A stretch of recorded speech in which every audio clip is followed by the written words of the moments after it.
Hi, so good morning, good afternoon, good evening, ladies and gentlemen. Welcome to my channel guys. എന്തൊക്കെയാണ്, സുഖമായിരിക്കണം പ്രതീക്ഷിക്കുന്നു. ചെറിയൊരു intro പറഞ്ഞിട്ട് കാര്യത്തിലേക്ക് കിടക്കാം. അതായത് ഒരു സിനിമ ഇറങ്ങുന്നതിന് മുമ്പേ ആ സിനിമയിൽ വർക്ക് ചെയ്തിട്ടുള്ള ആൾക്കാർ വന്നിരുന്നിട്ട് വലിയ തള്ളൊന്നും തള്ളേണ്ട കാര്യമില്ലെന്നേ. എന്തിനാ തള്ളുന്നേ? തള്ളണ്ട.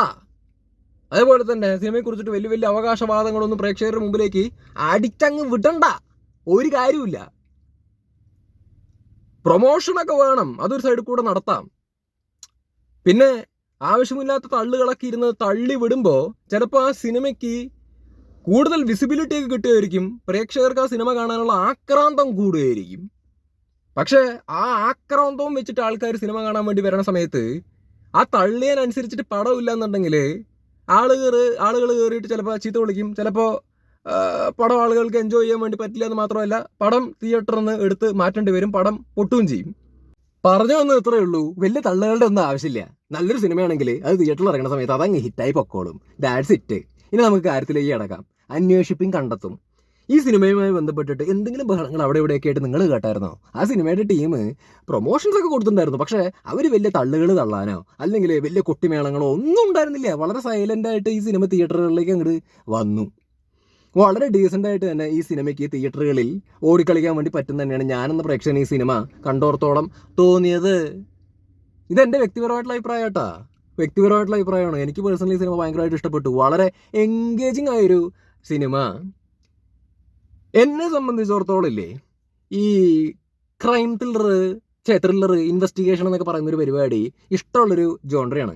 അതിൻ്റെ കൂട്ടത്തിൽ വേറൊരു സ്പെഷ്യാലിറ്റി എന്താണെന്ന് വെച്ച് കഴിഞ്ഞാൽ പഴയ കാലഘട്ടത്തിലെ ഒരു ക്രൈമുമായി ബന്ധപ്പെട്ടിട്ടുള്ള അന്വേഷണമാണ് ഇതിൻ്റെ അകത്ത് കാണിക്കണത്. അപ്പോൾ ആ ക്യൂരിയോസിറ്റി അങ്ങോട്ട് കൂടി. കാരണം എന്താ, നിങ്ങൾക്കറിയാലോ, ഇന്നത്തെ കാലഘട്ടം പോലെയല്ല അന്ത കാലഘട്ടം. ഇന്നത്തെ കാലഘട്ടത്തിൽ CCTV അല്ലെങ്കിൽ മറ്റ് അന്വേഷണങ്ങൾക്ക് വേണ്ടതായിട്ടുള്ള സാങ്കേതിക പരിപാടികളൊക്കെ ഉണ്ട്. പക്ഷെ അന്ത കാലഘട്ടത്തിൽ എന്ത് CCTV? ഒരു പിണ്ണാക്കൂല. അപ്പം ആ സാഹചര്യത്തിലേ എങ്ങനെയാണ് ഇവർ കേസ് അന്വേഷിക്കുന്നത്, ഏതൊക്കെ പാതയിലൂടെ ഇവർ സഞ്ചരിക്കും എന്നുള്ളൊരു സംഭവം ഉണ്ടല്ലോ.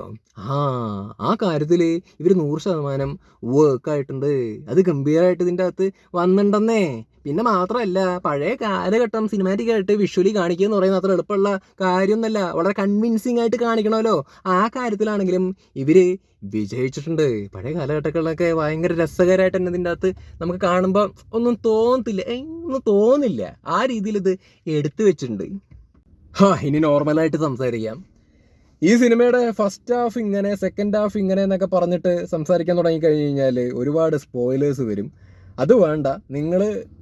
നിങ്ങളുടേതായിട്ടുള്ള രീതിയിൽ ഈ സിനിമ പോയി കണ്ടിട്ട് ആസ്വദിക്കാൻ വേണ്ടിയിട്ട് ശ്രമിക്കുക. ബിക്കോസ് ഇത്തരത്തിലുള്ള ജോൺറേസൊക്കെ നമ്മളായിട്ട് പോയിട്ട് ആസ്വദിക്കുന്നതാണ് നല്ലത്. ഒന്നും അവിടുന്ന് ഇവിടുന്ന് ഒന്നും കേൾക്കരുത്. അതുകൊണ്ടാണ് ഞാനൊക്കെ പിടിച്ചിട്ട് പറയുന്നത്. ഒരു ഹിൻഡ് തരിക എന്നുള്ളൊരു പരിപാടി മാത്രമാണ് എൻ്റെ ഒപ്പീനിയൻ കൊണ്ട് ഞാൻ ഉദ്ദേശിക്കുന്നത്.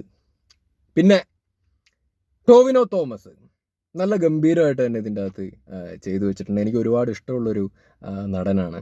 ആസ് ആൻ ആക്ടർ പുള്ളി എല്ലാ തരത്തിലുള്ള സിനിമയുടെയും ഭാഗമാവാനുള്ള ശ്രമം നടത്തുന്നുണ്ട്. എല്ലാ തരത്തിലുള്ള ക്യാരക്ടേഴ്സും ചെയ്യാനുള്ള ശ്രമം പുള്ളിയുടെ ഭാഗത്തുനിന്ന് ഉണ്ടാവുന്നുണ്ട്. ഒരു ആക്ടറെ സംബന്ധിച്ചിടത്തോളം അത് വലിയ പോസിറ്റീവായിട്ടുള്ള കാര്യം തന്നെയാണ്. ഇതേപോലെ തന്നെ പുള്ളി മുമ്പോട്ട് പോകണം. നല്ല നല്ല മൂവി സെലക്ഷൻസാണ് പുള്ളിയുടെ ഭാഗത്തുനിന്ന് ആക്ച്വലി ഉണ്ടാവുന്നത്. അതായത് ഒരു ഗ്യാരണ്ടിയുള്ള നടൻ എന്നുള്ള രീതിയിൽ ടോവിനോനെ നമുക്ക് എടുത്ത് പറയാൻ വേണ്ടിയിട്ട് പറ്റും. നല്ല ഗംഭീരമായിട്ട് ചെയ്തു വെച്ചിട്ടുണ്ട്. ഇതിലെ ക്യാരക്ടർ തുടക്കം തൊട്ട് അവസാനം വരെ പുള്ളി ആ ക്യാരക്ടർ വിടാതെ പിടിച്ചിട്ടുണ്ട്. അത് ഗംഭീരമായിട്ട് തന്നെ പുള്ളിക്കാരൻ ചെയ്തിട്ടുണ്ട്. അത് യാതൊരു സംശയമില്ലാതെ തന്നെ പറയാൻ വേണ്ടിയിട്ട് പറ്റും. അടിപൊളിയായിട്ടുണ്ട് ടോവി, അടിപൊളിയായിട്ടുണ്ട്. പിന്നെ ഇതിൻ്റെ അകത്ത് പുള്ളിയുടെ കൂട്ടത്തിലുണ്ടായിരുന്ന, അതായത് ആ സ്ക്വാഡിൻ്റെ കൂട്ടത്തിലുണ്ടായിരുന്ന എല്ലാവരും അവരുടെ ഭാഗം നന്നായിട്ട് ചെയ്തിട്ടുണ്ട്. പിന്നെ ഇതിൻ്റെ അകത്ത് ബാബുരാജ്, പുള്ളിയുടെ ക്യാരക്ടർ ഇതിൻ്റെ അകത്ത് നല്ലൊരു ഗംഭീര ക്യാരക്ടറായിരുന്നു. പുള്ളി അത് നല്ല രീതിയിൽ തന്നെ അത് ചെയ്തിട്ടുണ്ട്. എന്താ ഏതൊന്നും പറയുന്നില്ല, നിങ്ങൾ കാണുക. നല്ല രീതിയിൽ തന്നെ പുള്ളി ചെയ്തിട്ടുണ്ട്.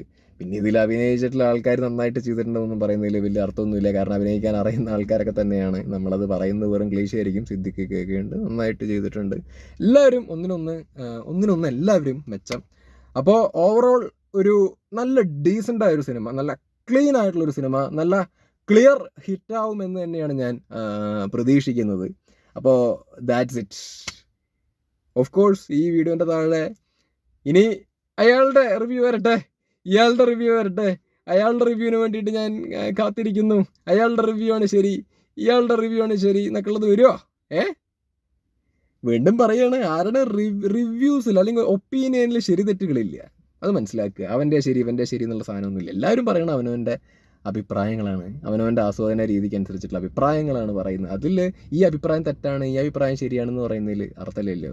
ഇപ്പം അവന് സാമ്പാർ ഇഷ്ടമായില്ല എന്ന് പറയുന്ന സമയത്ത് നീ പറയണ നുണയല്ലേ എന്ന് ചോദിച്ചു കഴിഞ്ഞാൽ ശരിയാവും. അയാളുടെ നാവിനനുസരിച്ചിട്ടുള്ള രുചിയല്ലേ അയാൾക്ക് പറയാൻ വേണ്ടി പറ്റുള്ളൂ. അതുപോലെയാണ് സിനിമയും. അപ്പോൾ ഇതെൻ്റെ മാത്രം വ്യക്തിപരമായിട്ടുള്ള അഭിപ്രായമാണ്. എനിക്ക് പേഴ്സണലി ഭയങ്കരമായിട്ട് ഈ സിനിമ ഇഷ്ടപ്പെട്ടു. അത് പ്രത്യേകിച്ച് എടുത്തു പറയുകയാണെങ്കിൽ ഈ ജോൺറ എനിക്ക് ഇഷ്ടമുള്ളൊരു ജോൺറയാണ്. മാത്രമല്ല പഴയ കാലഘട്ടത്തിലുള്ളൊരു ക്രൈമാണ് അത്. ആ ഒരു സ്പെഷ്യാലിറ്റിയും കൂടിയിട്ട് അത് ഇതിൻ്റെ അകത്ത് എങ്ങനെ സിനിമാറ്റിക്കായിട്ട് കാണിക്കുന്ന പറഞ്ഞ പരിപാടിയിൽ നല്ല രീതിയിൽ ഇവർ വിജയിച്ചിട്ടുണ്ടെന്ന് അത് എടുത്ത് അപ്രീഷിയേറ്റ് ചെയ്യേണ്ട കാര്യം തന്നെയാണ്. പിന്നെ ഈ സിനിമയുടെ സംവിധായകൻ ഡാർവിൻ കുര്യാക്കോസ് മുത്തേപ്പൊളി. അണ്ണൻ്റെ ഇൻ്റർവ്യൂസ് ഒക്കെ ഞാൻ കണ്ടായിരുന്നു. പടം ഇറങ്ങുന്നതിന് മുമ്പ് ഞാൻ ഈ സിനിമയുടെ ഇൻ്റർവ്യൂസ് ഒക്കെ കാണാറുണ്ട്. കാണുന്ന സമയത്ത് അണ്ണൻ ഇങ്ങനെ മിണ്ടാണ്ട് വന്നിരിക്കുക. ആൾ വളരെ സൈലൻ്റ് ആയിട്ടുള്ളൊരു ഐറ്റമാണ് ഈ ഡാർവിൻ എന്ന് പറയുന്ന മൂപ്പര്. വലിയ സ്മാർട്ടായിട്ട് അങ്ങനെ ഓവർ സ്മാർട്ടായിട്ട് ഭയങ്കര ഡയലോഗ് അടിയോ അല്ലെങ്കിൽ ഭയങ്കര അങ്ങനെയുള്ള ഒരാളല്ല പുള്ളി. വളരെ സൈലൻ്റ് ആയിട്ടിരിക്കുന്ന ഒരാൾ. പക്ഷേ പണിയിലേക്ക് വരുന്ന സമയത്ത് പുള്ളി പണി അറിയാവുന്ന ഒരാളാണ് തെളിയിച്ചു. നല്ല ഗംഭീരമായിട്ട് എടുത്തു വെച്ചിട്ടുണ്ടെന്ന്. നല്ല കിടിലൻ മേക്കിംഗ് ആയിരുന്നു. നല്ല രീതിക്ക് ഇത് എടുത്തു വെച്ചിട്ടുണ്ട്. നല്ല ഇതുള്ള ആളാണ്. അപ്പോൾ പുതുമുഖമാണ്. ഇനി അങ്ങോട്ടാണെങ്കിലും നല്ല നല്ല സിനിമയുടെ ഭാഗമാവാൻ വേണ്ടി പറ്റട്ടെ. ഒരുപാട് സ്ക്രിപ്റ്റ് സെലക്ഷൻ്റെ കാര്യത്തിൽ നല്ല ഗംഭീരമായിട്ട് ഇനിയും സെലക്ട് ചെയ്യാൻ വേണ്ടി പറ്റട്ടെ. നല്ല ഗംഭീര സിനിമകൾ ഡയറക്റ്റ് ചെയ്യാൻ വേണ്ടി പറ്റട്ടെ എന്ന് ഞാൻ വളരെ ആത്മാർത്ഥമായിട്ട് ആശംസിക്കുകയാണ്, ആഗ്രഹിക്കുകയാണ്. All the best Darwin Kuriakose. You are the best. Good. All the best. കാരണം ഇത്തരത്തിലുള്ള ജോൺറേസ് പിടിച്ചിട്ട് ഒരു പുതുമുഖ സംവിധായകൻ കൊണ്ടുവന്നിട്ട് ഹിറ്റടിക്കുക എന്ന് പറയുന്നത് മിഥുൻ മാനുവൽ തോമസ് ഒക്കെ തെളിയിച്ചിട്ടുള്ളൊരു കാര്യമാണ്. അപ്പോൾ അതുപോലെ നല്ലൊരു സംവിധായകനായിട്ട് മുമ്പോട്ട് വരട്ടെ എന്ന് ആശംസിക്കുന്നു. അപ്പോൾ ഇത്രയൊക്കെ പറയാനുള്ളൂ. ഇനി എന്താണ്, ഇനി ഒന്നുമില്ല. ഇനി പറഞ്ഞ സിനിമയെക്കുറിച്ച് ഞാൻ സംസാരിക്കേണ്ടി വരും. സോ നിങ്ങൾ പോയിട്ട് കാണുക. ഇനിയിപ്പോൾ പ്രേമലു കാണാൻ വേണ്ടി പോകണമല്ലോ.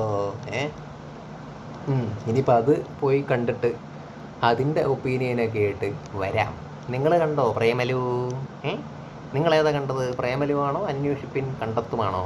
നിങ്ങളുടെ അഭിപ്രായങ്ങൾ കമൻറ്റ് സെക്ഷനിൽ പറയൂ, കാണട്ടെ. അപ്പം ശരി എന്നാൽ. അപ്പോൾ വീണ്ടും പറയുകയാണ്, ഒരു സിനിമ ഇറങ്ങുന്നതിന് മുമ്പ് വലിയ തള്ളിമറക്കലുകളും അവകാശവാദങ്ങളുടെ ആവശ്യമില്ല.